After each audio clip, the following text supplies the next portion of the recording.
Hello guys, welcome to Talkies Today channel. Welcome back to Talkies Today channel. Shri Vishnu గారు అంటే మనకి fun, comedy ఇవన్నీ గుర్తొస్తాయి. కానీ ఈసారి ఆయన కంప్లీట్గా రూటు మార్చి మృత్యుంజయ్ అనే ఒక సీరియస్ క్రైమ్ థ్రిల్లర్తో మన ముందుకు వచ్చారు.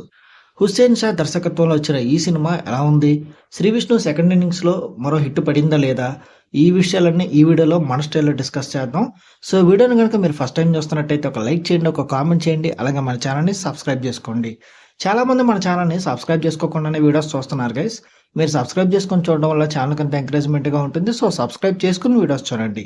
ఇంకా లేట్ చేయకుండా వీడియోలోకి వెళ్ళిపోదాం. Let's get started. ఇక ఈ సినిమా కథ విషయానికి వస్తే, జై అలియాస్ మృత్యుంజయ్ స్వేచ్ఛ అనే ఒక వార్తాపత్రికలో మరణ వార్తలకు సంబంధించిన యాడ్స్ కలెక్ట్ చేసి ఒక పని చేస్తూ ఉంటాడు.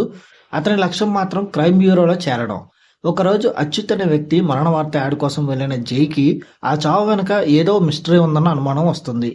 ఆ అనుమానంతోనే అతను చేసిన ఇన్వెస్టిగేషన్ అతను ఒక పవర్ఫుల్ విలన్ ముందు నిలబెడుతుంది.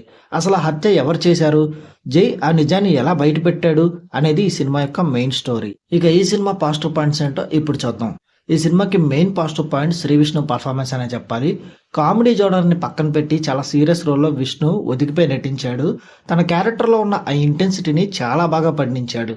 ఇక ఈ సినిమాకి ఇంకొక పెద్ద ప్లస్ పాయింట్ విలన్ క్యారెక్టర్ని రాసిన తీరు, హీరో విలన్ మధ్య సాగే ఆ మైండ్ గేమ్ సెకండ్ హాఫ్లో చాలా బాగా వచ్చింది. ఇక సినిమా మూడ్ని ఎలివేట్ చేయడంలో కాలభైరవ ఇచ్చిన మ్యూజిక్ చాలా కీలక పాత్ర పోషించింది. థ్రిల్లింగ్ సీన్స్లో బ్యాక్గ్రౌండ్ స్కోర్ చాలా అదిరిపోయిందనే చెప్పచ్చు.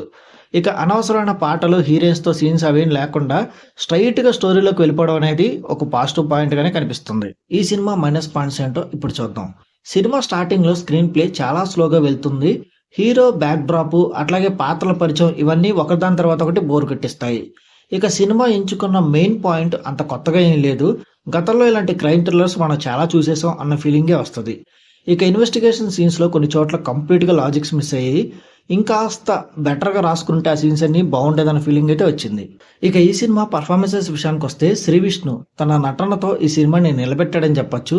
సీరియస్ లుక్లో చాలా ఫ్రెష్గా కనిపించాడు. హీరోయిన్ రబా మోనికా పోలీస్ ఆఫీసర్గా చాలా హుందాగా నటించింది. క్లైమాక్స్లో వచ్చే యాక్షన్ సీన్లో కూడా చాలా బాగా చేసింది.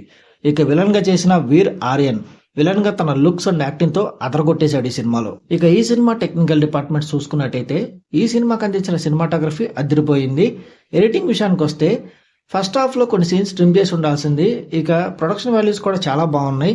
డైరెక్టర్ విషయానికి వస్తే, ఆయన సెకండ్ హాఫ్ని హ్యాండిల్ చేసిన తీరు చాలా బాగుంది. ఇంకా ఓవరాల్గా చూసుకున్నట్టయితే ఈ మృత్యుంజయ్ సినిమా ఒక డీసెంట్ క్రైమ్ థ్రిల్లర్ అని చెప్పొచ్చు. శ్రీ విష్ణుని కొత్త టైప్ పాత్రలో చూడాలనుకునే వారికి, క్రైమ్ థ్రిల్లర్స్ని బాగా ఇష్టపడే వాళ్ళకి ఈ సినిమా డీసెంట్ వాచ్ అనిపిస్తుంది. ఫస్ట్ హాఫ్ కొంచెం ఓపిక్గా పేషెన్స్గా చూస్తే సెకండ్ హాఫ్ కంప్లీట్ ఎంగేజ్ చేస్తుంది. క్రైమ్ థ్రిల్లర్స్ని బాగా ఇష్టపడే వాళ్ళు ఈ సినిమాని పక్కా ట్రై చేయొచ్చు. ఈ మూవీకి మన టాకీస్ టుడే ఛానల్ వాళ్ళు ఇస్తున్న రివ్యూ రేటింగ్ 2.75/5. ఇది నా ఒపీనియన్ మాత్రమే. ఈ సినిమాని మీరు ఆల్రెడీ చూసినట్టయితే ఈ సినిమా మీకు ఎలా అనిపించింది అనేది కింద కామెంట్ సెక్షన్లో మెన్షన్ చేయండి. ఇంకెవరైనా మన ఛానల్ సబ్స్క్రైబ్ చేసుకోకపోతే ఇప్పుడే సబ్స్క్రైబ్ చేసుకోండి. వీలైతే పక్కన ఉన్న బెల్ బటన్ కూడా ప్రెస్ చేసి పెట్టుకోండి.